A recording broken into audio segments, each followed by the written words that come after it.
ചെയ്യുക. കേട്ടോ, അതിന് പ്രസിദ്ധ ഷിയാപക്ഷക്കാരനായ ഹബ്ബത്തുബ്നു ജുവൈൻ പറയുന്നു, അലി പറയുന്നത് ഞാൻ കേട്ടു, ഈ സമുദായത്തിൽ ഏതൊരാളും അള്ളാഹുവിനെ ആരാധിക്കാൻ തുടങ്ങുന്നതിന്റെ 5 or 7 കൊല്ലം മുമ്പ് തന്നെ ഞാനും റസൂലും അള്ളാഹുവിനെ ആരാധിച്ചു തുടങ്ങിയിരുന്നു. ഇത് റിപ്പോർട്ട് ചെയ്ത വ്യക്തിയുടെ ഷിയാപക്ഷപാതിത്വം കാരണത്താൽ ഇത് വിശ്വസിച്ചുകൂടാ എന്ന് ഇബ്നു ഹിബ്ബാൻ പറഞ്ഞിരിക്കുന്നു. കണ്ടോ, പക്ഷപാതപരമാണെങ്കിൽ. അതുപോലെ തന്നെ അതിശയോക്തിപരമോ പക്ഷപാതമോ ആവുക. 6, റസൂലിന്റെ ഒരു വചനം ഒറ്റപ്പെട്ട ചിലർ മാത്രം റിപ്പോർട്ട് ചെയ്യുക. പ്രവാചകന് സിഹ്റു ബാധിച്ചു എന്ന ഹദീസ് ഇശാമിൽ നിന്നു മാത്രമാണ് റിപ്പോർട്ട്. നിഷേധിക്കാൻ പറ്റുമോ?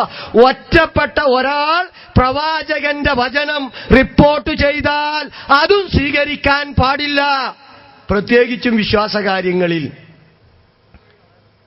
അബൂബക്കർ സലഫിൻ സാക്ഷാൽ KK സക്കരിയയും കുമ്പളക്കുയ്യൻ സക്കരിയ അത് എഴുതിയത്. മനസ്സിലായിട്ടില്ലേ? നിശ്ചയിക്കാൻ പറ്റുമോ നമുക്ക്? എന്നിട്ട് വേറുള്ള ഹദീസ് നിഷേധിയാക്കേ. 7, അതിശയോക്തി കലർന്ന ശിക്ഷയോ പ്രതിഫലമോ വാഗ്ദാനം ചെയ്യുന്ന വചനങ്ങൾ. പല്ലിനെ കൊന്ന 100. മനസ്സിലായില്ലേ? എന്താ എഴുതിയത് നിങ്ങള്? വിശദീകരിച്ചരാ ഏതാ പല്ലിന്ന്, വസഴ് ഏതാണ് എന്ന് വിശദീകരിച്ചരാ. എന്താണ് അതിനെക്കുറിച്ച് പണ്ഡിതന്മാർ പറഞ്ഞതെന്ന് കേട്ടോക്ക്. അതിശയോക്തി കലർന്ന ശിക്ഷയോ പ്രതിഫലമോ വാഗ്ദാനം ചെയ്യുന്ന വചനങ്ങൾ. ളുഹാ നമസ്കാരം നിർവഹിച്ചാൽ 70 പ്രവാചകന്മാരുടെ പുണ്യം ലഭിക്കുന്നതാണ് എന്ന വചനം വ്യാജമാണെന്ന് വിധി എഴുതപ്പെട്ടത് ഈ അടിസ്ഥാനത്തിലാണ്. കണ്ടോ? ആ അടിസ്ഥാനത്തിൽ തന്നെ വേണമെങ്കിൽ നിങ്ങളെ പല്ലിന്റെ കാര്യം തള്ളാം. 1 കൊന്നാൽ തന്നെ 100. ഏതാ കൂട്ടരെ പല്ലി? ഇൻഷാ അല്ലാഹ് ഹദീസ് വായിച്ചു വിശദീകരിക്കും നമ്മൾ. ഇപ്പൊ ഇത് അബൂബക്കർ സലഫി എഴുതിയത്, KK സക്കരിയ കൂടി കൊടുത്തതാ. ഹദീസ് നിദാന ശാസ്ത്രത്തിലെ നിയമങ്ങള് നിങ്ങളെങ്ങനെ നിഷേധിക്കത്? ഇപ്പൊ ഹദീസ് സ്വീകരിക്കാനുള്ള മാനദണ്ഡങ്ങളാ പറഞ്ഞ്, ഇതിന്റെ അടിസ്ഥാനത്തിൽ സ്വീകരിക്കണം.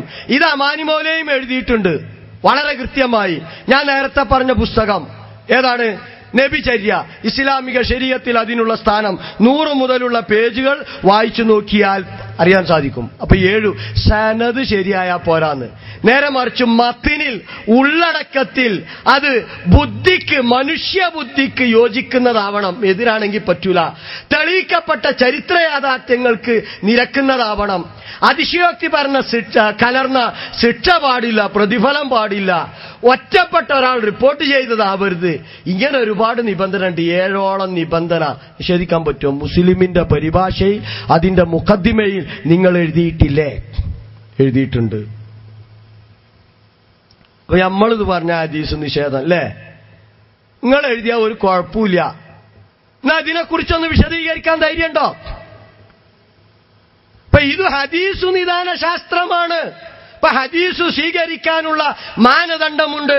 അതിൽ പ്രധാനപ്പെട്ടതാണ് സനദ് ശരിയായാൽ പോലും മത്തിന് ശരിയല്ലെങ്കിൽ ആ ഹദീസ് ഒഴിവാക്കണം, തള്ളണം, മാറ്റിവെക്കണം. അത് ഹദീസ് നിദാന ശാസ്ത്ര. അതിൽ പ്രധാനപ്പെട്ടതാണ് ഖുർആനിന്റെ ആശയങ്ങൾക്കെതിരാവരുത് എന്ന്. എന്നിട്ട് പറയാ പിശാചു കുത്തുന്ന്. കുത്തിയിട്ടാണ് കുട്ടി കരയണത്. എന്നിട്ട് അതിനെ കളവാക്കാണ്. ശാസ്ത്രം പറഞ്ഞിട്ട് നബിന്റെ ഹദീസിനെ നിരങ്ങല്ലേന്ന്. നബിനെ തന്നെ നിരങ്ങല്ല കൂട്ടരങ്ങള്. എന്നിട്ട് ആരാന്റെ 2 കാലിലും നിറയെ മന്ദ. എന്നിട്ടോ മന്ദില്ലാത്തവനെ നോക്കിയിട്ട് പറയുന്നു മന്തുണ്ട് എന്ന്. ഇതല്ലേ നിങ്ങളുടെ ദുരന്തം? ഖുർആൻ നിഷേധിച്ചു, നിങ്ങൾ ഹദീസിനായി നിഷേധിച്ചു. എന്നിട്ടോ ഹദീസുകൾക്ക് പണ്ഡിതന്മാർ പറഞ്ഞ അഭിപ്രായം സമൂഹത്തോട് പറഞ്ഞു കൊടുക്കുമ്പോൾ നിങ്ങൾ പറയാ അത് ഹദീസിനെ നിരങ്ങലാണ് എന്ന്. നോക്കൂ നിങ്ങൾ, ആ കുത്തലൊന്ന് കേട്ടു നോക്കിയാട്ടെ. ഒരു ഉദാഹരണം പറഞ്ഞുതരാം. എല്ലാ കുട്ടികളും ജനിച്ചു വീണ ഉടനെ പിശാചി കുത്തും. അതുകൊണ്ടാണ് കുട്ടികൾ കരയുന്നത്. ഈസാ നബിയെയും ഈസാ നബിയുടെ ഉമ്മ മറിയം ബീവിയെയും കുത്തിയിട്ടില്ല. ഇത് ബുഖാരി മുസ്ലിം സംയുക്തമായി ഉദ്ധരിച്ച ഹദീസാ. അതിൽ ഇയാൾ തള്ളുകയാണ്. എന്താ പറയുന്നതെന്നറിയോ? ഈ പുരോഹിതന്മാർക്ക് ഹദീസ് അറിയോ? ഇത് റവറന്റ് അലവി, അതായത് മുസ്ലിം എന്ന് ക്രിസ്ത്യാനിക്ക് പോയ അച്ഛൻ അത് ദൈവപുത്രനാണെന്നുള്ള തെളിവാക്കണ ഹദീസാണ്. ഈ പുരോഹിതന്മാർക്ക് ലോകം തിരിയോ? എന്താ കാരണം? പിശാചിന് ഒസ്വാസിനപ്പുറം ഒന്നും സാധിക്കൂല എന്ന് ആദ്യം ഒരു പൊട്ട പോയത്തം പഠിച്ചു വെച്ചത്. അപ്പൊ അതിന് നേരെ എതിരാണല്ലോ ഇത്. ശാരീരിക ഉപദ്രവമാണല്ലോ. എന്നിട്ട് അതിന് പറയാണ് കുട്ടി കരയണത് പിന്നെ വായിൽ കാറ്റ് കയറിയിട്ടോ കണ്ണിൽ വെളിച്ചം തട്ടിയിട്ടോ എന്ന് ശാസ്ത്രം പറയണില്ലേ. അപ്പൊ ശാസ്ത്രകാരന്റെ വില പോലും അല്ലാഹുവിന്റെ റസൂലിനില്ല. ശാസ്ത്രം അതിങ്ങനെ ഖണ്ഡിതമായി തെളിയിച്ച കാര്യം അത് അങ്ങനെ ആയിരിക്കാം എന്ന് ശാസ്ത്രം പറഞ്ഞിട്ടുണ്ടാവാം. ആയിക്കോട്ടെ, അത് ഭൗതിക കാരണമാണ്. ഇത് അതിനപ്പുറത്തുള്ള ഗൈബിയായ ഒരു കാരണം അള്ളാന്റെ റസൂൽ പറഞ്ഞത് അല്ലേ. പിശാച് കുത്തുന്ന കാര്യം ലബോറട്ടറി പരിശോധിച്ചാൽ തിരിയോ? ജനിക്കണ കുട്ടിനെ അങ്ങനെ ലബോറട്ടറി കൊണ്ടുപോയാൽ മനസ്സിലാവുമോ? ശ്രദ്ധിച്ചല്ലോ. അപ്പൊ കുട്ടികളെങ്ങനെ പ്രസവ സമയത്ത് പിശാച് വന്ന് കുത്തുന്ന അപ്പോഴാണ് എന്ത് ചെയ്യുക? കുട്ടി കരയുന്നത് എന്ന്. അപ്പോ ശൈത്താൻ ഒരു നന്മയൊക്കെ ചെയ്തു കൊടുക്കും. കാരണം വേറുള്ളതൊക്കെ പുട്ടാളി. ഡെലിവറിയുടെ ആ സമയത്ത് ഉടനെ കുഞ്ഞ് കരയണം എന്നാണല്ലോ നിയമം. കരഞ്ഞിട്ടില്ലെങ്കിൽ എന്ത് ചെയ്യും? പ്രയാസമാണ്. അതിന്റെ അപ്പുറത്ത് ശാസ്ത്രീയമായ ഒരുപാട് മാനങ്ങളുണ്ട്. പടച്ചവൻ ചെയ്തു വെച്ചിട്ടുള്ള ഒരുപാട് കാര്യങ്ങളുണ്ട്. പോട്ടെ, അപ്പൊ ഈ നന്മ ചെയ്യാൻ വേണ്ടി പിശാച് ഒന്ന് കുത്തിയതാണ്. കൂട്ടരെ, ശൈത്താനിൽ നിന്നൊരു നന്മ പ്രതീക്ഷിക്കണം. നോക്കൂ, ഇത് നമ്മളല്ല പറഞ്ഞത്. ഈ ഹദീസ് ബുഖാരി അദ്ദേഹത്തിന്റെ ആ തഫ്സീറിലുള്ള ആയത്തുകളെ വിശദീകരിക്കുന്ന ഭാഗത്ത് കൊടുത്തിട്ട് കിതാബു തഫ്സീറിൽ ഈ ഹദീസു ബാബ് വഇന്നി ഉഈദുഹാ ബിക വദുരിയതഹാ മിനശ് ശൈത്താനിർ റജീം എന്ന് പറയുന്ന ഹദീസ്, എന്ന് പറയുന്ന ബാബ് 4548 നമ്പറിൽ കിതാബു തഫ്സീറിൽ ബുഖാരി ഫത്ഹുൽ ബാരി ഈ ഹദീസ് കൊടുത്തതിനു ശേഷം അതിനെ വിമർശിച്ചിട്ടുണ്ട്. നിങ്ങൾക്ക് വായിക്കാൻ ധൈര്യമുണ്ടോ? നമ്മൾ ഈ പറയുന്ന സാഹിബുൽ കശാഫ് ഈ ഹദീസിന്റെ ആശയത്തെ, ഇതിന്റെ സിഹത്തിനെ ചോദ്യം ചെയ്തിട്ടുണ്ട്.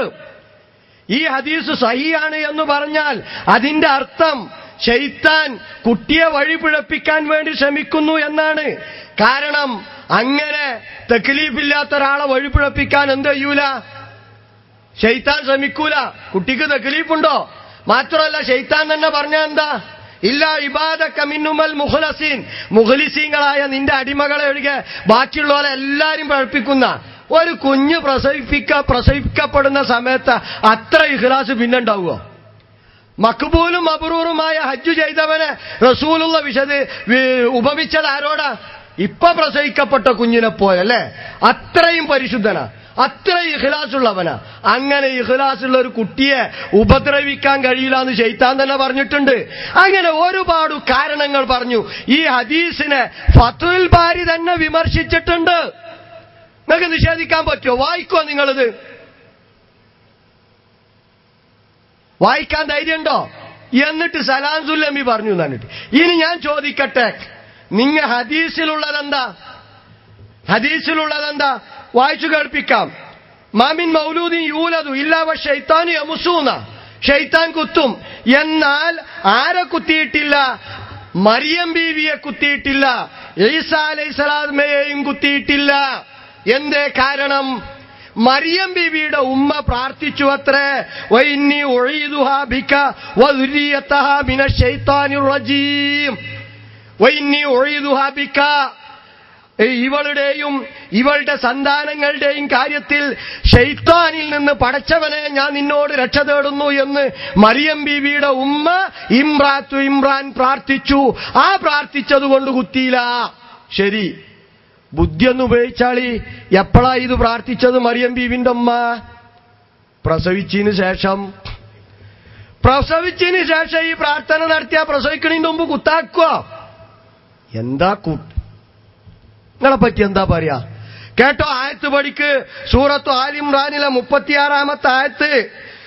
മറിയം ബീവിയുടെ ഉമ്മ പറയുകയാണ്, ഫലമ്മാ വളഅ്തുഹാ, മറിയം ബീവിയ അവരുടെ ഉമ്മ പ്രസവിച്ചപ്പോൾ കാലത്ത് അവൾ പറഞ്ഞു, റബ്ബി ഇന്നി വളഅ്തുഹാ ഉൻസാ, ഞാനൊരു പെൺകുട്ടിയാണ് പടച്ചോനെ പ്രസവിച്ചത്. അല്ലേ?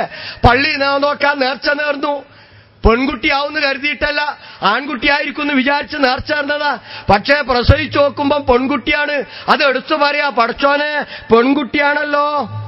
അപ്പൊ അള്ളാന്റെ മറുപടി വല്ലാഹു അഅലമു ബിമാ വളഅത്ത്, അള്ളാഹ്ക്കറിയാ അവൾ പ്രസവിച്ചത് അത് പെൺകുട്ടിയാണെന്ന് അള്ളാഹ്ക്കറിയാ. വലൈസ ദക്കറു കൽ ഉൻസ, ആണും പെണ്ണും ഒരുപോലെയല്ല, ആണ് പെണ്ണിനെ പോലെയല്ല. വൈന്നി സമ്മൈതുഹാ മറിയം, ഞാൻ അവൾക്ക് മറിയമെന്ന് പേരിട്ടിരിക്കുന്നു. എന്നിട്ട് നോക്ക്, പേരുട്ടിട്ടാണ് പ്രാർത്ഥന. വൈന്നി ഉഈദുഹാ ബിക വദുരിയതഹാ മിനശ് ശൈത്വാനിർ റജീം, അവളെയും അവളുടെ സന്താനങ്ങളെയും തൊട്ട് ഞാൻ ശൈത്താനിൽ നിന്ന് അള്ളാഹിനോട് രക്ഷ തേടുന്നു. പ്രസവം കഴിഞ്ഞു, പ്രസവിച്ചു എന്ന് പഠിച്ചോനെ ഞാൻ പ്രസവിച്ച പെൺകുട്ടിയാണല്ലോ എന്ന് പറഞ്ഞു. അള്ളാഹ്ക്കറിയ പ്രസവിച്ച പെൺകുട്ടിയാണെന്ന് പേരും മറിയം എന്നിട്ടു. എന്നിട്ട് പ്രാർത്ഥിച്ചാൽ പിന്നെ ആ പ്രാർത്ഥനയുടെ ഫലമായിട്ട് പ്രസവിക്കുമ്പോൾ കുത്താക്കുക. എവിടുന്നാ കൂട്ടരെ? എന്താ നിങ്ങളെ തലയില്? ഇതാണ് വസ്തുത. അപ്പൊ ഇതിൽ വൈരുദ്ധ്യമുണ്ട്. മാത്രമല്ല, നേരത്തെ ഫത്ഹുൽ ബാരിയിൽ തന്നെ അതിനെ വിമർശിച്ചവരുണ്ട്. ഇതിന്റെ അടിസ്ഥാനത്തിലാ പറഞ്ഞ്, പണ്ഡിതന്മാർ പറഞ്ഞതാ പറഞ്ഞ്. എന്നിട്ട് അത് പറഞ്ഞാലോ കണ്ടോ ഹദീസ് നിഷേധി, അതിന് ഉദാഹരണം, ഹദീസ് നിഷേധത്തിന് ഉദാഹരണ പറഞ്ഞ്. ആയത്തിലുള്ളതെന്ത് ഹദീസിലുള്ളതെന്ത് പഠിക്ക്. ആയത്തിലുള്ളത് ഖുർആന ഒന്നാമത്തെ പ്രമാണം. പ്രസവിച്ചതിനു ശേഷമാണ് മറിയം ബീവിന്റെ അമ്മ പ്രാർത്ഥിച്ചത്. പ്രസവിച്ചതിന് ശേഷം പ്രാർത്ഥിച്ചാൽ പ്രസവിക്കുന്ന സമയത്ത് ആ പ്രാർത്ഥനയുടെ ഫലമായി കുത്താക്കുക. നോണ പറയുന്നതിനൊരു എന്തെങ്കിലും പറയാൻ പാടുണ്ടോ? ഈ രീതിയിൽ സമൂഹത്തെ അന്ധവിശ്വാസത്തിലേക്ക് പേടിപ്പെടുത്തുക. കുത്തും മിച്ചോളേണ്ടി ഇങ്ങനെ രൂപം മാറി വരുന്നൊക്കെ ഞങ്ങൾ പറഞ്ഞിട്ടുണ്ട്. നാട്ടിലെ ആളുകളെ പേടിപ്പെടുത്താൻ പിശാച്ച് വിദേശത്തുള്ള സ്വദേശത്തുള്ള മരണപ്പെട്ടു പോയ അഡ്രസ്സുള്ള അഡ്രസ് ഇല്ലാത്തവരുടെ രൂപത്തിലും ഭാവത്തിലൊക്കെ വരുന്നു. കൃഷ്ണയ്യരുടെ അടുക്കൽ കൃഷ്ണയ്യരുടെ ഭാര്യയുടെ രൂപത്തിൽ ശൈത്താൻ വന്നിട്ടുണ്ട്. കൃഷ്ണയ്യർ ആ ശൈത്താനോട് സംസാരിച്ചിട്ടുണ്ട്, ആ ഭാര്യയോട് സംസാരിച്ചിട്ടുണ്ട് എന്നൊക്കെ നിങ്ങൾ പറഞ്ഞത് നിഷേധിക്കാൻ പറ്റുമോ? കൃഷ്ണയ്യരുടെ മരിച്ചുപോയ ഭാര്യന്റെ രൂപത്തിൽ ശൈത്താൻ വന്ന സംസാരം നടക്കുള്ളൂ? എന്റെ പോയത്തക്കാരാ. ഇനി നിങ്ങളൊക്കെ വീട്ടിൽ വാതറിയാൻ പോകുമ്പോ നിങ്ങളുടെ വാദപ്രകാരം ശൈത്താങ്ങളെ വീട്ടിൽ നിങ്ങളെ കോലത്ത് ചെന്ന എന്ത് നടക്കും? എന്താ നടക്കുക? നിങ്ങളെ വീട്ടിൽ ചെല്ലൂലേ? എന്താ താടി കണ്ട് മേടിച്ചുക്കുക? നിങ്ങളെ ശമ്പളം നിങ്ങളെ കോലത്ത് വന്ന് ശൈത്താൻ ഒപ്പിട്ട് വാങ്ങൂലേ? എന്തൊക്കെ നടക്കും കൂട്ടരെ? സമൂഹത്തിൽ അമ്നുണ്ടാകുമോ? അന്ധവിശ്വാസിയായാൽ അമ്നുണ്ടാകൂല. വിശ്വാസത്തിൽ ശിർക്ക് കലർത്താതെ ളുൽമ് കലർത്താതെ മുന്നോട്ട് പോകുന്നവർക്ക് നിർഭയത്വം ലഭിക്കുകയുള്ളൂ എന്ന് വിശുദ്ധ ഖുർആൻ പറഞ്ഞിട്ടുണ്ട്. ഇബ്രാഹിം നബി പ്രഖ്യാപിച്ചിട്ടുണ്ട്. ആർക്കാണ് അമ്ന്? അയ്യുൽ ഫരീഖൈനി അഹഖു ബിൽ അമ്ന്. അന്ധവിശ്വാസികളായ നാട്ടുകാരും വീട്ടുകാരും കൂട്ടുകാരും നാട്ടിലെ രാജാവും ഒരു ഭാഗത്ത്, ഇബ്രാഹിം അലൈഹിസ്സലാം ഒറ്റക്കൊരു പക്ഷത്ത് നിന്നിട്ട് ചോദ്യമാണ് ഇബ്രാഹിം നബിയുടേത്. സൂറത്ത് അൻആം എടുത്ത് പരിശോധിച്ചു നോക്ക്. അയ്യുൽ ഫരീഖൈനി അഹഖു ബിൽ അമ്ന്. അന്ധവിശ്വാസികളായ നിങ്ങൾക്കാണോ നിർഭയത്വത്തിന് അവകാശം, അതല്ല എനിക്കാണോ ഏകനായി ഒറ്റക്ക് പടച്ചവന്റെ കൽപ്പനകൾ അംഗീകരിച്ച് ജീവിക്കുന്ന യഥാർത്ഥ വിശ്വാസിയായ എനിക്കാണോ? മറുപടി അല്ലദീന ആമനു വലം യൽബിസു ഈമാനഹും ബിളുൽമ. വിശ്വസിക്കുകയും ആ വിശ്വാസത്തിൽ ളുൽമ കലർത്താതിരിക്കുകയും ചെയ്യുന്നവർക്കാണ് നിർഭയത്തുള്ളത്. അവരാണ് നേർമാർഗം പ്രാപിച്ചവർ. ഖുർആനാ പഠിപ്പിക്കുന്നത്. ഈ അമ്ന് നിങ്ങൾക്ക് നഷ്ടപ്പെടും. കാഞ്ഞിരമുറ്റത്ത് പോയപ്പോൾ അവിടെയുള്ള ആളുകൾ പറഞ്ഞെന്തായാലും നിങ്ങൾ സുബൈർ ഡോക്ടർ, ഇവരുടെ ഉസ്താദാണ് സുബൈർ ഡോക്ടർ. സുബൈർ ഡോക്ടറോട് പഠിച്ചതെന്ന് മൂപ്പര് പറഞ്ഞിട്ടുണ്ട്. ആവശ്യമെങ്കിൽ ഒക്കെ കേൾപ്പിക്കും ഞങ്ങൾ അവരുടെ ശബ്ദത്തിലൂടെ.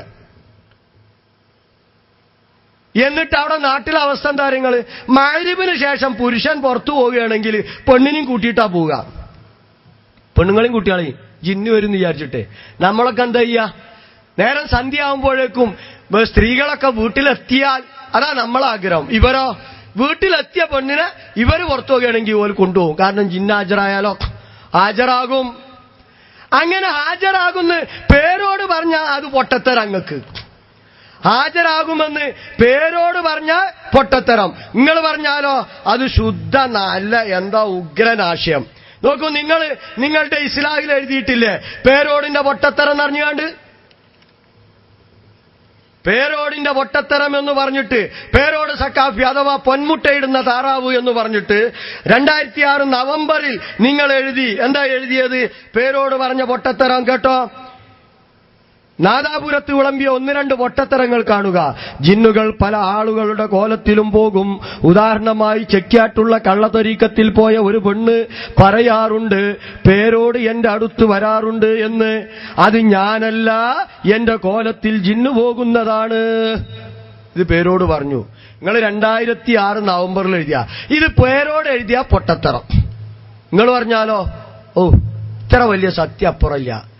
രണ്ടും പൊട്ടത്തര കൂട്ടരെ. നിങ്ങൾ പറഞ്ഞാലും പേരോട് പറഞ്ഞാലും ആ രീതിയിൽ പടച്ച തമ്പുരാൻ എന്തു ചെയ്തിട്ടില്ല. അത്തരത്തിലൊരു കഴിവ് ശൈത്താന് കൊടുത്തിട്ടില്ല. ആ രീതിയിൽ ശൈത്താൻ മനുഷ്യരെ ഉപദ്രവിക്കുമെന്ന് അള്ളാഹുവോ അവന്റെ റസൂലോ പഠിപ്പിച്ചിട്ടില്ല. അത് നിങ്ങളെ പൊട്ടത്തരാണ് ആ രീതിയിൽ ഉപദ്രവിക്കുമെന്ന് സമൂഹത്തെ പഠിപ്പിക്കുന്നത്. അപ്പൊ ഇത് തിരിച്ചറിയേണ്ടതുണ്ട് സമൂഹം. ഇത് തിരിച്ചറിയണം. ഇനി നോക്ക്, പല്ലി ഹദീസ് നിഷേധത്തിന് തെളിവായിട്ട് പറഞ്ഞതാണ്. പല്ലി കേട്ടു നോക്കൂ നിങ്ങൾ. ഇവിടുത്തെ ഖുതുബയാണ്. പല്ലിയെ കൊല്ലണം എന്ന് റസൂലുള്ളാഹിന്റെ ഹദീസാ. മനസ്സിലായില്ലേ?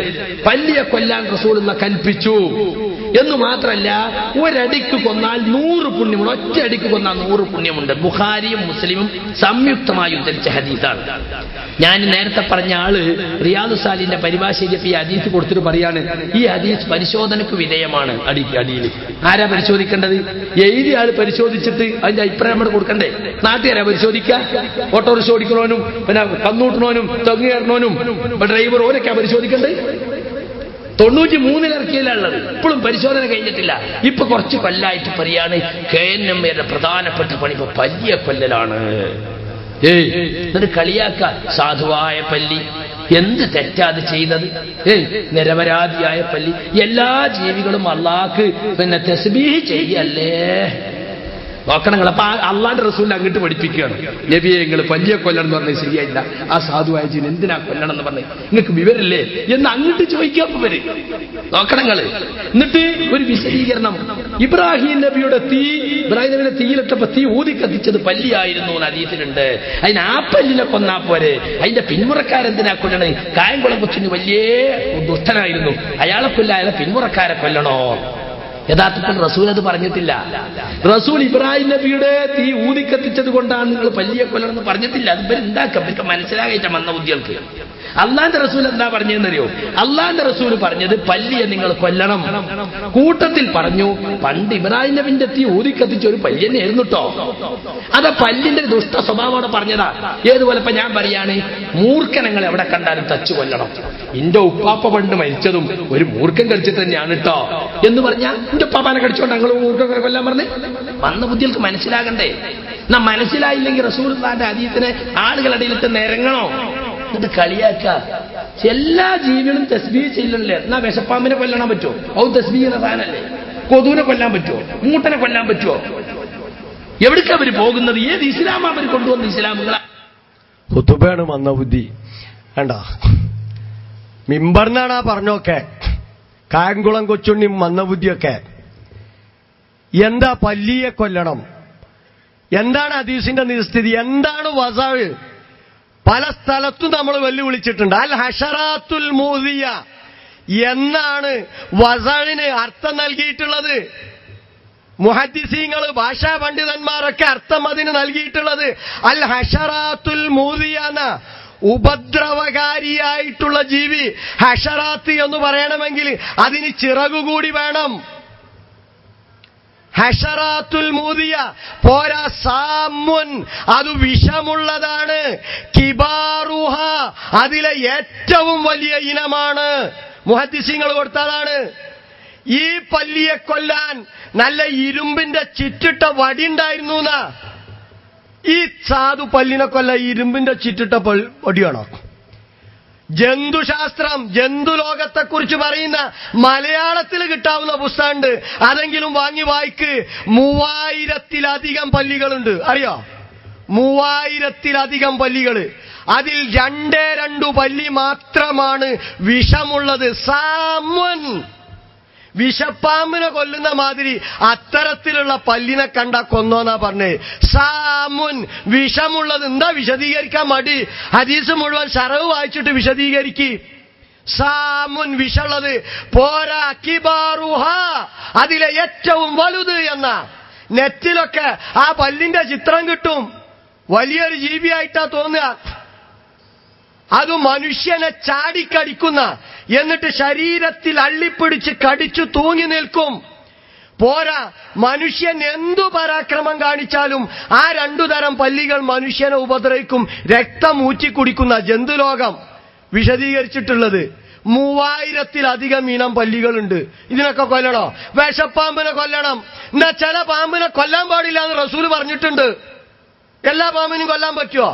ചില പാമ്പിനെ കൊല്ലരുത് എന്ന് റസൂല് പറഞ്ഞിട്ടുണ്ട്.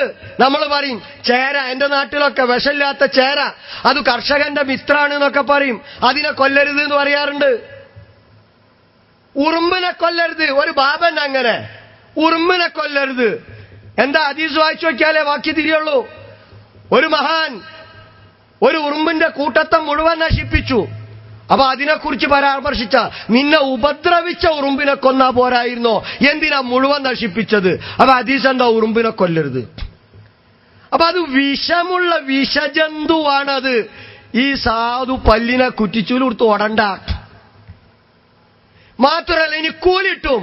അതിനെക്കുറിച്ച് എന്താ വേണ്ടത്? അത് പ്രേരിപ്പിക്കാൻ പറഞ്ഞാ. അത്രയും വിഷമുള്ള ഒരു ജീവിയെ കണ്ട കൊന്നേക്ക് നീ പല്ലിയല്ലത്. അത് പ്രേരിപ്പിക്കാൻ പറഞ്ഞ. ഇനിയോ ഹർമലയുടെ റിപ്പോർട്ടുണ്ട്. ഹർമല പറഞ്ഞിട്ടുണ്ട്. ഹർമലയുടെ റിപ്പോർട്ടുണ്ട്. എന്താ? ഞാൻ അങ്ങനെ റസൂലുള്ളാഹിയെ കൊല്ലാൻ പറഞ്ഞതായി കേട്ടിട്ടില്ല. അത്രേ ഉള്ളൂ അത്. എന്നിട്ട് ഈ സാധുക്കൾ ഇതിന്റെ പിന്നാലെ കൂടുക. എന്നാൽ ഐക്കരപ്പടിന്ന് ഒരു സുഹൃത്ത് പറഞ്ഞ, ഒരുത്തം ഫോൺ ചെയ്യണ്ട അത്ര പുളിക്കൊക്കെ. എന്താ?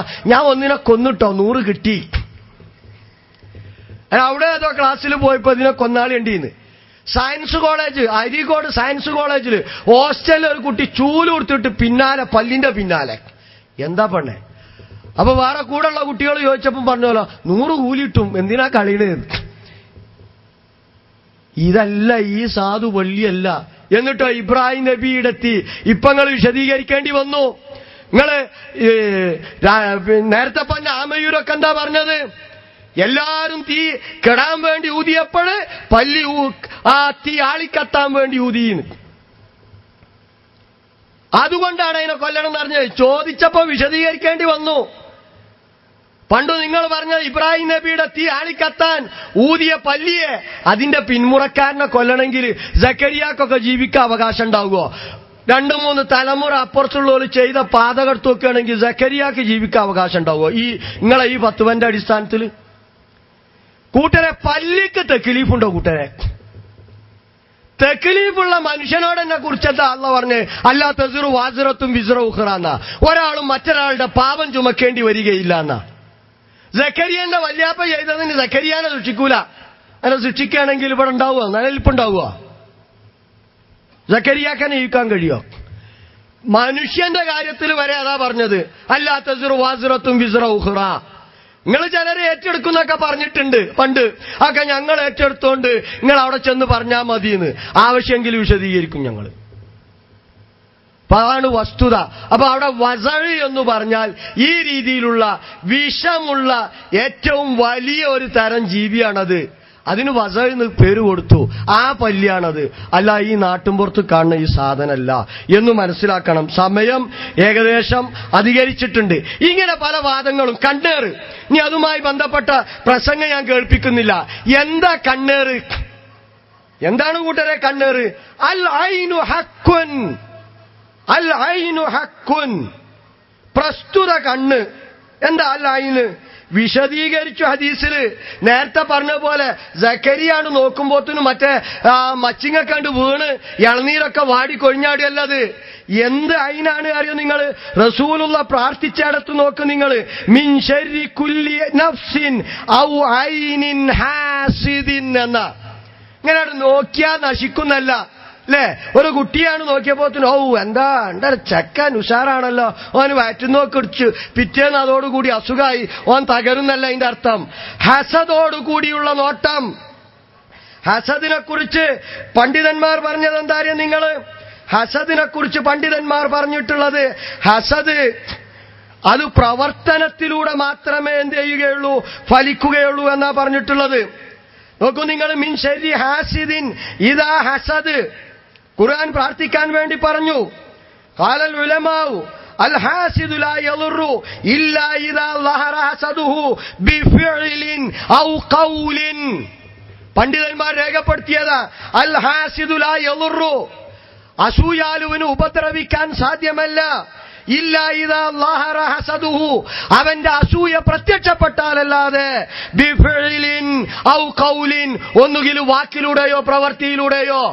അപ്പൊ അസൂയ വെച്ചുള്ള നോട്ടം അതാണ് അല്ലൈന്, അതല്ലാതെ കണ്ണേറ് നാക്കേറ്. അസൂയ വെച്ചുകൊണ്ടുള്ള നോട്ടം, ആ അസൂയാലും പിന്നെ അത് പ്രവൃത്തി പദത്തിലേക്ക് കൊണ്ടുവരും.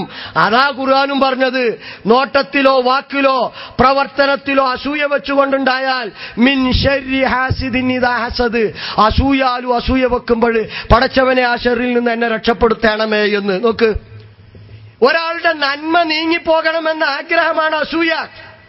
ഒരാളുടെ നന്മ നീങ്ങിപ്പോകണം, സക്കരിയന്റെ നന്മ നീങ്ങിപ്പോകണം എന്നിങ്ങനെ ഞാൻ ആഗ്രഹിച്ചിട്ട് കാര്യമുണ്ടോ? അല്ലെങ്കിൽ എന്റെ നന്മ നീങ്ങിപ്പോകണമെന്ന് സക്കരിയ ആഗ്രഹിച്ചിട്ട് കാര്യമുണ്ടോ? ആ ആഗ്രഹത്തിനനുസരിച്ച്, അവന്റെ അസൂയക്കനുസരിച്ച് അവൻ ആളെ നിർത്തും, കൊട്ടേഷൻ സംഘത്തെ ഏൽപ്പിക്കും, ഗുണ്ടകളെ ഏൽപ്പിക്കും, വേറെ ഏതെങ്കിലും പൂരാതി പറഞ്ഞു വരുത്തും. അങ്ങനെ അത് പ്രവൃത്തി പദത്തിലേക്ക് വരുമ്പോഴാണ് ആ ഹസദ് ഫലിക്കുക. ആ രീതിയിൽ അസൂയയോടുകൂടിയുള്ള നോട്ടം എന്ന് പറഞ്ഞാൽ നോട്ടല്ല പ്രശ്നം, ആ അസൂയ വെച്ചുകൊണ്ടുള്ള പ്രവർത്തനമാണ് പ്രശ്നം. അതാ റസൂലുള്ളാഹി പഠിപ്പിച്ചത്. ഹദീസ് മുഴുവൻ വിശദീകരിച്ചു പറഞ്ഞവർക്ക് മിൻ ഐനിൽ ലാമ്മ. മറ്റൊരു സ്ഥലത്ത് റസൂലുള്ളാഹി പറഞ്ഞ ആക്ഷേപകരമായ കണ്ണ്. എന്താണത്? ഹസദ് വെച്ച് നോട്ടിടുക. ഓനെ ഞാൻ നോട്ടിട്ടിട്ടുണ്ട് എന്ന് പറഞ്ഞാൽ എന്താ? ഓനെ ഞാൻ ശരിയാക്കും. ആ രീതിയിലുള്ള ഐന്, അല്ലാതെ കണ്ണേറല്ല. ഇവരീ പറഞ്ഞു വരുത്തുന്ന, നേരത്തെ നമ്മൾ ചികിത്സയൊക്കെ പറഞ്ഞല്ലോ, നോക്കിയപ്പോത്തിന് എന്ത് ചെയ്യാ, വീണുപോകുക അല്ലേ? ആ സക്കരിയന്റെ ഭാഷയിൽ തന്നെ പറഞ്ഞ നഫീസ എന്റെ കുമ്പളങ്ങ എന്ന് പറഞ്ഞു ഒരാള്. അപ്പോത്തിനും നഫീസാന്റെ കുമ്പളങ്ങൊക്കെ വീകാൻ പോയി, വാടിപ്പോയി. ആണോ? അതല്ലത് ഹസദ്. ആ ഹസദ് പ്രവൃത്തി പദത്തിലേക്ക് വരുമ്പം ഇനി നോക്ക്, ഈ രീതിയിൽ ഒരുപാട് കാര്യങ്ങളുണ്ട്. ഇനി ഇത്തരത്തിൽ അന്ധവിശ്വാസം ഇപ്പൊ ഈ ടീം പ്രചരിപ്പിക്കുന്നു, മുമ്പേ പ്രചരിപ്പിക്കുന്ന ടീമുണ്ട്. ഓലിപ്പോ കൂടിയിട്ടുള്ളത് ഒരു മുടിയിലാണ്. 16ാമത്തെ നമ്പർ ശ്രദ്ധിക്കണം. അവിടെ ആ കേശം എഴുന്നള്ളിക്കുകയാണ്. ആ സമയത്തുള്ള അനൗൺസ്മെന്റ് ശ്രദ്ധിച്ചു നോക്കൂ. പ്രവാചകനോട് പ്രാർത്ഥിക്കാൻ മാത്രല്ല, ഇങ്ങോട്ട് നോക്കൂ, ഒരു ജാറത്തിന്റെ കോലൊക്കെ കാട്ടുണ്ട്. ഒരു പൊളിച്ച തേങ്ങ ഇങ്ങനെ വെച്ച് അയിമലൊരു മുണ്ട്, പച്ച മുണ്ട് ഇറ്റിയിട്ട് ഒരു 2 ബെഡ്ഷീറ്റൊക്കെ ഇങ്ങനെ നിർത്തിയിട്ടത്, അതൊക്കെ ആ ജാറമായി സമൂഹത്തിന്റെ മുമ്പിൽ പ്രചരിപ്പിക്കുന്നത്. കേട്ടോ കണ്ടു. പരിശുദ്ധ മണ്ണിലെത്തി പ്രവാചക പുങ്കവരോടൊന്ന് പ്രാർത്ഥിക്കാൻ വിശ്വാസി എന്നും ആകുലനാണ്. തിരുനബിയെയും അവിടുത്തെ തിരുശേഷിപ്പുകളെയും വിശ്വാസികളെന്നും അദമ്യമായ സ്നേഹത്തോടെ ആദരിക്കുന്നു. ലോകം ആ വിശുദ്ധ ജീവിതത്തെ തിരുവടയാളങ്ങളിലൂടെ നമിക്കുന്നു. കേട്ടല്ലോ, അതില് ജാറം വരച്ച ഫോട്ടോ കണ്ടല്ലോ. ഈ ഓമത്തിനൊക്കെ സാധാരണ ഇടാറുണ്ട് ആ മുസ്ലിങ്ങള്. ഈ തേങ്ങ വളവാവാത്ത തേങ്ങ പൊളിച്ചിട്ട് അതിമേലൊരു പച്ച ശീല, വെള്ള ശീലൊക്കെ ചുറ്റിയിട്ട് പിന്നെ കുറച്ച് ബെഡ്ഷീറ്റൊക്കെ ഇങ്ങനെ നീട്ടി വെച്ചിട്ട് ആ രീതിയിൽ അവതരിപ്പിക്കുക. എന്നിട്ട് പറയുന്നത് എന്താ? പ്രവാചകനോട് പ്രാർത്ഥിക്കാൻ. അപ്പൊ ഇവരെ പോക്ക് എങ്ങോട്ടാന്ന് മനസ്സിലായല്ലോ. 2 കൂട്ടരും തർക്കത്തിൽ, ഒരു കൂട്ടത്തിൽ അയാൾ ബിസിനസ് ആക്കിയിലുള്ള പ്രശ്നമേ ഉള്ളൂ. ഇയാൾ ഭയങ്കര കച്ചവടക്കാരനാണ്, നബിന്റെ മുടി ഒന്ന് വിൽക്കാന്നില്ല. നമ്മളെ സംബന്ധിച്ചിടത്തോളം അത്തരത്തിൽ ശരീരഭാഗങ്ങൾക്ക് ഒരു ബർക്കത്തുമില്ല എന്നാണ് പ്രവാചകൻ തന്നെ പഠിപ്പിച്ചിട്ടുള്ളത്. വൽ ബർക്കത്തു മിനല്ലാ എന്ന സമയമില്ല, വൽ ബർക്കത്തു മിനല്ലാ എന്നാണ് പരിശുദ്ധ ഖുർആനും തിരുസുന്നത്തും പഠിപ്പിച്ചിട്ടുള്ളത്. ബർക്കത്ത് മുഴുവൻ അള്ളാഹുവിൽ നിന്നാണ് പ്രതീക്ഷിക്കേണ്ടത്. അപ്പൊ ആ രീതിയിൽ അതിനപ്പുറം പ്രവാചകന്റെ ശരീരത്തിലെ ഏതെങ്കിലും അവശിഷ്ടങ്ങളിൽ നിന്ന് പ്രവാചകൻ ബർക്കത്തുണ്ട് എന്ന് പഠിപ്പിച്ചിട്ടില്ല, സഹാബികൾ ബർക്കത്തുണ്ട് എന്ന് പഠിപ്പിച്ചിട്ടില്ല. അതുപോലെ തന്നെ വേറെ ആരും ബർക്കത്ത് എടുത്തിട്ടുമില്ല. ഉമ്മു സലമ റളിയല്ലാഹു അൻഹയുടെ അടുക്കൽ വെള്ളിപ്പാത്രത്തിലുണ്ടായിരുന്ന കുറച്ച് മുടിയെക്കുറിച്ചാണ് പിന്നീട് പറയുന്നത്. അത് ഹദീസല്ല, പ്രവാചകൻ പറഞ്ഞതല്ല, അത് അസറാണ്. മാത്രവുമല്ല അത് റിപ്പോർട്ട് ചെയ്തതിൽ ഇസ്രായേൽ എന്ന് പറയുന്ന ഒരു വ്യക്തിയുണ്ട്, അയാൾ ലൈഫാണ് എന്ന് മുഹദ്ദിസീങ്ങൾ കൃത്യമായി വിശദീകരിച്ചിട്ടുണ്ട്. അപ്പൊ ഇതാണ് അതിലെ വസ്തുത. പ്രവാചകനോടൊപ്പം സ്വർഗത്തിൽ പ്രവേശിക്കണമെങ്കിൽ പ്രവാചകൻ പറഞ്ഞത് പ്രവാചകനെ സ്നേഹിക്കണമെന്നാ. എങ്ങനെ പ്രവാചകനെ സ്നേഹിക്കേണ്ടത്? മൻ അഹബ്ബ സുന്നത്തി ഫഖദ് അഹബ്ബനി വമൻ അഹബ്ബനി കാന മഅി ഫിൽ ജന്ന. എന്റെ സുന്നത്തിനെ ഇഷ്ടപ്പെടുന്നവൻ എന്നെ ഇഷ്ടപ്പെട്ടു, അങ്ങനെ എന്നെ ഇഷ്ടപ്പെട്ടവൻ എന്റെ കൂടെ സ്വർഗത്തിലായിരിക്കും. പ്രവാചകന്റെ സുന്നത്ത് ജീവിതത്തിൽ നിലനിർത്തണം. പ്രവാചകൻ ഒന്നെടുത്തപ്പോൾ ആ വെള്ളം ശരീരത്തിൽ പുരട്ടിയവരോട് പ്രവാചകൻ ചോദിച്ചു, എന്താ നിങ്ങൾ ഇങ്ങനെ ചെയ്യുന്നത്? താങ്കളോടുള്ള സ്നേഹം കൊണ്ട്. ഇമാം തബ്രാനി റിപ്പോർട്ട് ചെയ്യുന്നു. അവിടെ പ്രവാചകൻ പ്രതികരിച്ചത്, നിങ്ങൾ എന്നെ സ്നേഹിക്കുന്നുവെങ്കിൽ നിങ്ങൾ അമാനത്ത് കൃത്യമായി നിർവഹിക്കണം, പോരാ നിങ്ങൾ അയൽവാസികളോട് മാന്യമായി പെരുമാറണം, നിങ്ങൾ കളവ് പറയാതിരിക്കണം. ഇങ്ങനെ പ്രവാചകന്റെ സുന്നത്ത് പിൻപറ്റണം എന്നാണ്. പിന്നെ ഹുദൈബിയ സന്ധിയുടെ സമയത്ത് പ്രവാചകന്റെ മുടിയൊക്കെ നിലത്ത് വീഴുന്നത് സഹാബികൾ എടുത്തിരുന്നു എന്നത് സത്യമാണ്. പക്ഷെ എന്തിന്റെ പേരിൽ? ബർക്കത്ത് കിട്ടുമെന്ന് വിചാരിച്ചിട്ടല്ല. അതൊരു ഘട്ടത്തിലുള്ള ഹിക്മത്തായിരുന്നു. ഫതുൽ ബാരി ആ സംഭവം പറയുന്നുണ്ട്. ഉറുവയെപ്പോലെയുള്ളവർ പ്രവാചകന്റെ അടുക്കൽ വരുമ്പോൾ സഹാബികൾ ഈ രീതിയിൽ പ്രതികരിക്കുന്നത് കണ്ടിട്ട് ഉറുവ പോയി ശത്രുക്കളുടെ നേതാക്കളോട് പറഞ്ഞത്, ഉറുവയെ പറഞ്ഞയച്ചതാ, ഞാൻ ഒരുപാട് രാജാക്കളുടെ അടുക്കൽ പോയിട്ടുണ്ട്, ഒരുപാട് നേതാക്കളുടെ അടുക്കൽ പോയിട്ടുണ്ട്, എന്നാൽ മുഹമ്മദിനെ അനുയായികൾ സ്നേഹിക്കുന്നത് പോലെ സ്നേഹിക്കുന്നതായി ഒരുത്തനെയും ഞാൻ കണ്ടിട്ടില്ല. അതുകൊണ്ട് മുഹമ്മദിനെ അനുയായികൾ കൈവടിയുകയില്ല, സംഭാഷണമാണ് നല്ലത്. അങ്ങനെയാണ് പിന്നീട് സുഹൈലിനെ പറഞ്ഞയക്കുന്നത്. അതൊരു പ്രത്യേക സന്ദർഭത്തിൽ ചെയ്തതാണ് എന്ന് നമ്മൾ മനസ്സിലാക്കുക. അങ്ങനെ തന്നെ മുഹദ്ദിസീങ്ങൾ അതിനെ വിശദീകരിച്ചിട്ടുണ്ട്. അതല്ലാതെ പ്രവാചകന്റെ ശരീരത്തിലെ ഒന്നിനും ആ രീതിയിൽ ബർക്കത്തില്ല. ബർക്കത്ത് മുഴുവൻ അല്ലാഹുവിൽ നിന്ന്. വലോ അന്ന അഹ്ലൽ ഖുറ ആമനു വത്തഖൗ ലഫതഹ്നാ അലൈഹിം ബറകാത്തിൻ മിനസ് സമായി വൽ അർള്. അവർ വിശ്വസിക്കുകയും തഖ്വയുള്ളവരാവുകയും ചെയ്തിരുന്നുവെങ്കിൽ ആകാശഭൂമികളിൽ നിന്നുള്ള ബർക്കത്ത് നാം അവർക്ക് തുറന്നു കൊടുക്കുമായിരുന്നു. സൂറത്ത് അഹ്റാഫിലെ 96-ാമത്തെ വചനം എടുത്ത് പരിശോധിച്ചു നോക്കുക. പിന്നെ ഇവർ വാദിക്കുന്നത് നോക്ക്, വലിയ ഉസ്താദ് ഒരായത്തിനെ ദുർവ്യാഖ്യാനം നടത്തിയിട്ടാണ് ഇതിന് നബിയുടെ ശരീരത്തിന് ബർക്കത്തുണ്ട് എന്നുള്ളത്. അതൊന്ന് കേട്ടു നോക്ക്. അമ്പിയാക്കൾ എന്നാൽ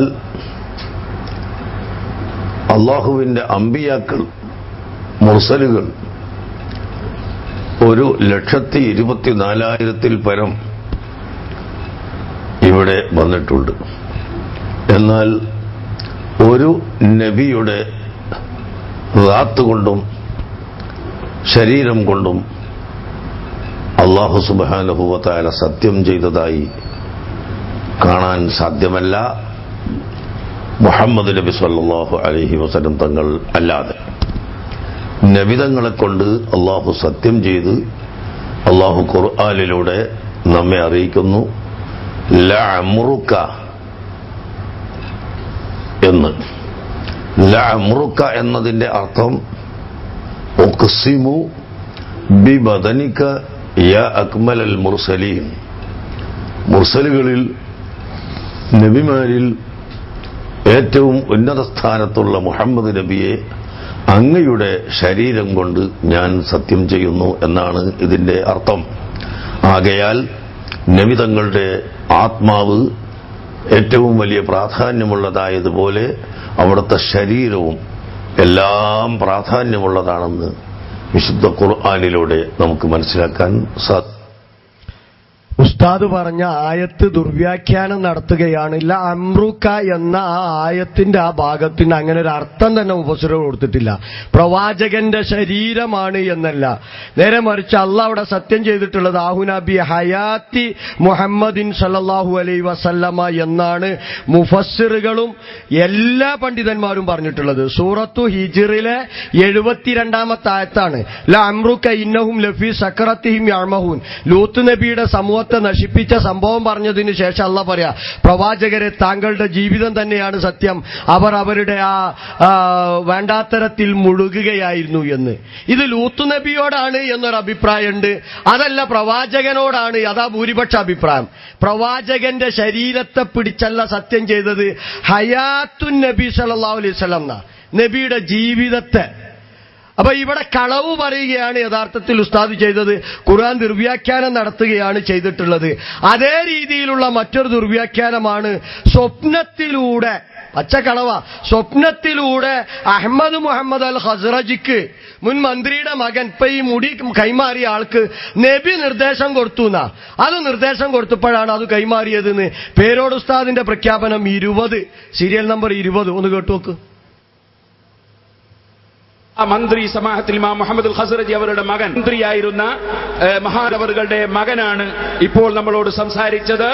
ആ മന്ത്രി സമാഹത്തിൽ ഇമാം മുഹമ്മദ് അൽ ഖസ്റജി അവരുടെ മകൻ അഹ്മദ് മുഹമ്മദ് അൽ ഖസ്റജി അവറുകളാണ് ഇപ്പോൾ നബി സല്ലല്ലാഹു അലൈഹി വസല്ലം തങ്ങളുടെ മുടി ഉസ്താദ് അവറുകളുടെ കയ്യിലേക്ക് കൈമാറും. നബി സല്ലല്ലാഹു അലൈഹി വസല്ലം തങ്ങളുടെ അനുമതി ലഭിക്കാത്തത് കൊണ്ടായിരുന്നു ഇതേവരെ ഈ മുടി ഉസ്താദ് അവരുടെ കയ്യിലേക്ക് കൈമാറാത്തതെന്നും ഇപ്പോൾ നബി സല്ലല്ലാഹു അലൈഹി വസല്ലം അനുമതി സ്വപ്നത്തിലൂടെ ലഭിച്ചതിന്റെ പേരിലാണ് ഈ മുടി നിങ്ങൾക്ക് കൈമാറുന്നതെന്നും നേരത്തെ ഉസ്താദ് അവറുകളോട് ഷെയ്ഖ് അഹമ്മദ് അവറുകൾ പറയുമ്പോൾ ഞാനും സമീപത്തുണ്ടായിരുന്നു. കേട്ടല്ലോ. അപ്പൊ സ്വപ്നത്തിലൂടെ നബി നിർദ്ദേശം കൊടുത്തു. സ്വപ്നം തെളിവല്ല എന്ന് കാന്തപുര ഉസ്താദ് തന്നെ കിതാബിൽ എഴുതി വെച്ചിട്ടുണ്ട്. സ്വപ്നം തെളിവല്ലാന്ന്. അപ്പൊ എന്തു കളവും പറയുന്ന ആളുകൾ അങ്ങനെ നബി സ്വപ്നത്തിലൂടെ ആർക്കാ അഹ്മദ് മുഹമ്മദ് അൽ ഖസ്റജിക്ക് റിപ്പോർട്ട് കൊടുത്ത് അവിടെ അബൂബക്കർ എന്ന് പറയുന്ന ഒരാളുണ്ട്, മൂപ്പർക്ക് മുടി എടുത്തോളേണ്ടിയത്. കച്ചവടമാണ്. ഇവിടെയും പൈസ ഉണ്ട്, അവിടെ പൈസ ഉണ്ടാക്കും വേണം. മുടി കെട്ടുകണക്കിന് ഇനിയുണ്ട്, നെറ്റിലൊക്കെ ഇഷ്ടം പോലെ കിട്ടാണ്ട്. പൈസ ഉണ്ടെങ്കിൽ ഇങ്ങൾക്കും കിട്ടും.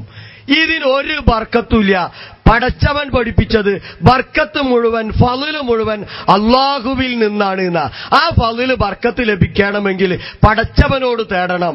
പടച്ചവനാണത് നൽകേണ്ടത്. ഇത്തരത്തിൽ ഒരുപാട് അന്ധവിശ്വാസങ്ങൾ. ഇതിനി മറ്റേ ടീമും തുടങ്ങൂട്ടോ. ഇവരിതുവരെ പ്രതികരിച്ചിട്ടില്ല. ഇന്നലെ മോങ്ങത്ത് പ്രസംഗം ഉണ്ടായിരുന്നു, കേട്ടപ്പോ എന്താ പറഞ്ഞറിയോ? മുടി നബിന്റേതാണെങ്കിൽ ഉണ്ട് എന്നാ. മുടി നബിയുടേതാണെന്ന് ഉറപ്പുണ്ടെങ്കിൽ ഉണ്ട് എന്നാ. എവിടുക്കാ പോണ്? ബർക്കത്തുണ്ട് തന്നെ. അപ്പൊ എന്ത് ചെയ്യും? ഇവരും ബർക്കത്തെടുക്കാൻ തുടങ്ങും. ചിലപ്പോ ഇനി നാട്ടുമ്പുറത്തോടെങ്കിലും പോലും പള്ളി തുടങ്ങിക്കൂടായി ഒന്നുമില്ല. അപ്പൊ ഇവിടെ അടിസ്ഥാനപരമായി അൽ ബർക്കത്തു മിനല്ലാഹ്. യാത്രയിൽ ഉളവെടുക്കാൻ വെള്ളമില്ല. റസൂലുള്ള എന്ത് ചെയ്തു?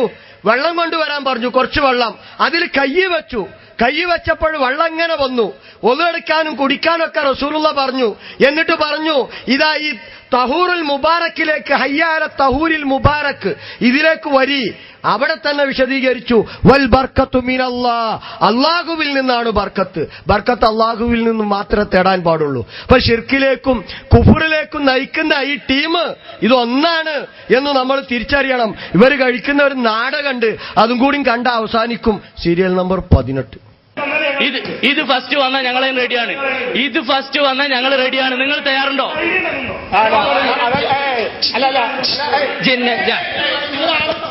الحمد لله نحمده ونستعينه ونؤمن به ونتوكل عليه ونعوذ بالله من شرور أنفسنا ومن سيئات أعمالنا من يهده الله فلا مضل له شرور أنفسنا ومن سيئات أعمالنا من يهده الله فلا مضل له ومن يضلله فلا هادي له.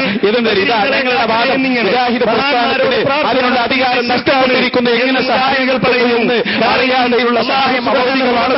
അതിനുള്ള പഴയ വാദത്തിലൂടെ മുജാഹിദ് പിന്മാറിയിരിക്കുന്നു. ഇതോടെ ഈ മുജാഹിദുകൾക്ക് ഒരു കാലത്തും സാധ്യമല്ല. ഇവരെ സഹായിക്കണേ, അതുപോലെ മനസ്സിനെ സഹായിക്കണേ എന്തുകൊണ്ടറിഞ്ഞ് അള്ളാഹുകളോടും ജാമികളോടും മലക്കുകളോടും അള്ളാഹുവിനോട് പറഞ്ഞിരിക്കുന്നു. ഇനി അത് പറയാനുള്ള അധികാരം ധാർമ്മികപരമായി മുജാഹിദ് പ്രസ്ഥാനത്തിന് നഷ്ടപ്പെട്ടിരിക്കുകയാണ്. ഇവിടുത്തെ കാര്യമാണ് അള്ളാഹുവിനോട് ജീവിതം സഹായം തേടാമെന്ന് പ്രയാസങ്ങളുണ്ടാകുന്ന സന്ദർഭത്തിലൂടെ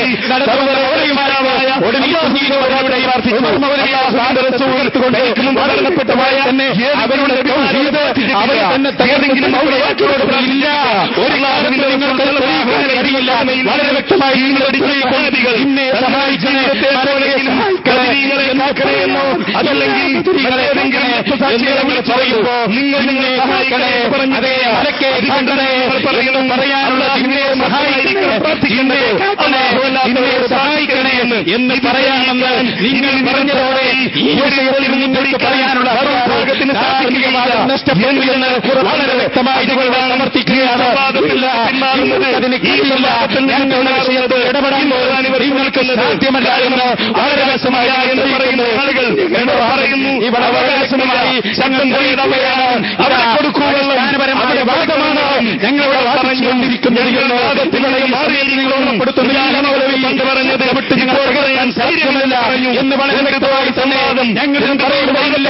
ഇന്നെ സഹായിക്കളായി മലക്കെ സഹായി എന്ന് പറഞ്ഞ 9 ഈ സമുദായ തീയതികളിൽ നിങ്ങളിതാ കൊണ്ടിരിക്കുകയാണ്. സ്വയം തകർന്നിരിക്കുന്നു. നമ്മുടെ ഭാഗത്തെ ണമാക്കിയിരിക്കുന്നു. ഒരു കാലത്ത് നിങ്ങൾക്ക് രക്ഷിക്കാൻ സാധ്യമല്ല എന്ന് പറയുന്ന പ്രതിനിധിയായി ഞങ്ങൾ ഉണ്ട്. ഒരു കാലത്തുണ്ട് ഈ കാലയുടെ സാധ്യമല്ല എന്ന് അതിസമയങ്ങളിൽ ഓർമ്മിപ്പില്ല. ഈ സമയത്ത് ഓർമ്മ ഇവിടെ ഞങ്ങൾ പറയുകയാണ്. പ്രസ്ഥാനങ്ങളുടെ അടിസ്ഥാനമായി തന്നെ പറയാൻ സാധ്യമല്ല എന്നോട് ഞങ്ങൾ ഉറപ്പുന്നത് ഇല്ലാവാദത്തിൽ നിന്ന് നിങ്ങളുടെ പഴയ വാദത്തിൽ നിന്ന്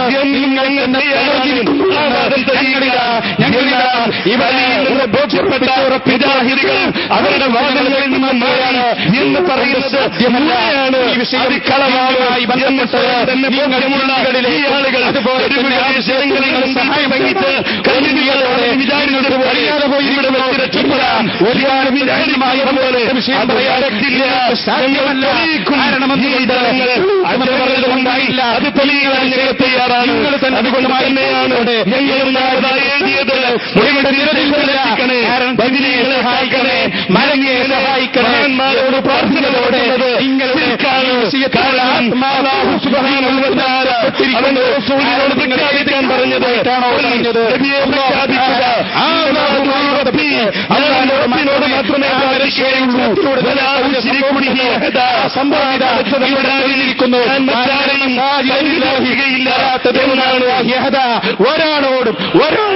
ഒരാളോടും നിർത്തിയാൽ ഞങ്ങൾ നിർത്തും. ആയാതി വളവൊന്നും ഞങ്ങളോട് നടക്കൂല. എങ്ങനെ ചെയ്യാം? അങ്ങനെ ഏത് നാണയത്തിൽ അതേ നാണയത്തിൽ നിങ്ങൾ തുടങ്ങിയ ഞാനാണ്. എന്തുകൊണ്ട് തുടങ്ങി? ഞാൻ പറഞ്ഞ വാദം തെളിയിക്കാൻ ഞാൻ ആദ്യം തുടങ്ങിയാരാ? ആദ്യം വായിച്ചുകൊണ്ടിരിക്കുന്ന നിങ്ങൾ ഇവിടെ ഞാൻ സംസാരിക്കായിരുന്നു അയില പോലെ തർക്കം. ഈ നാടകം കണ്ട് നമ്മൾ മാറിന്നാൽ ലാ ഇലാഹ ഇല്ലല്ലാഹ് മുഹമ്മദ് റസൂലുള്ള ഈ പരിശുദ്ധ കലിമത്ത് സമൂഹത്തിൽ പ്രചരിപ്പിക്കാൻ ആളുണ്ടാവില്ല. അപ്പൊ കൃത്യമായി ഇവരുടെ ആദർശ പാപ്പരത്തെ മനസ്സിലാക്കി സമൂഹത്തിന്റെ മുമ്പിൽ ഇത് തുറന്നു കാണിക്കണം. നമ്മൾ ഇത് ആരോടുള്ള വിദ്വേഷം കൊണ്ട് പറഞ്ഞതല്ല, നേരെ മറിച്ച് വിശുദ്ധ ഖുർആനിന്റെയും തിരുസുന്നത്തിന്റെയും അടിസ്ഥാനത്തിൽ മുജാഹിദ് പ്രസ്ഥാനം പടുത്തുയർത്തിയ ആശയങ്ങളെയും ആദർശങ്ങളെയും കവലപ്രസംഗങ്ങളിലും ഹുതുബകളിലും അതുപോലെ തന്നെ വാദപ്രതിവാദ വ്യവസ്ഥകളിലൊക്കെ തകർക്കുന്നത് കാണുമ്പോൾ നോക്കി നിൽക്കാൻ നമുക്ക് സാധ്യമല്ല. അതുകൊണ്ട് സത്യം മനസ്സിലാക്കുക, കാര്യങ്ങൾ ഉൾക്കൊള്ളുക, അള്ളാഹുവിനെ മാത്രം ആരാധിച്ചു ലാ ഇലാഹ ഇല്ലല്ലാഹ് ഉൾക്കൊണ്ട് അതനുസരിച്ച് ജീവിക്കുകയും അതേ രീതിയിൽ മരണപ്പെട്ടു പോവുകയും ചെയ്യുന്ന വിശ്വാസികളുടെ കൂട്ടത്തിൽ ഉൾപ്പെടാൻ വേണ്ടി പ്രവർത്തിക്കുക, പ്രാർത്ഥിക്കുക. അള്ളാഹുവേ, നീ ഞങ്ങളെ അനുഗ്രഹിക്കണമേ നാഥ. റബ്ബനാ ആതിനാ ഫിദ്ദുനിയ ഹസന വഫിൽ ആഖിറതി ഹസന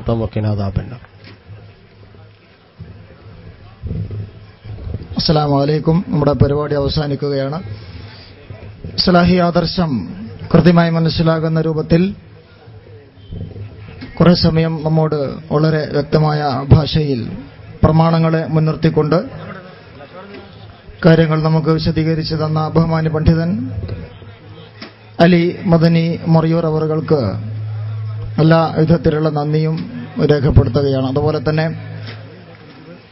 തലശ്ശേരി പോലുള്ള തിരക്കേറിയ ഈ പട്ടണത്തിൽ ഇത്രയും സൗകര്യപ്രദമായ രൂപത്തിൽ സ്ഥലം അനുവദിച്ചു തന്ന ബഹുമാന്യ സഹോദരന് എല്ലാവിധത്തിലുള്ള നന്ദിയും രേഖപ്പെടുത്തുന്നു.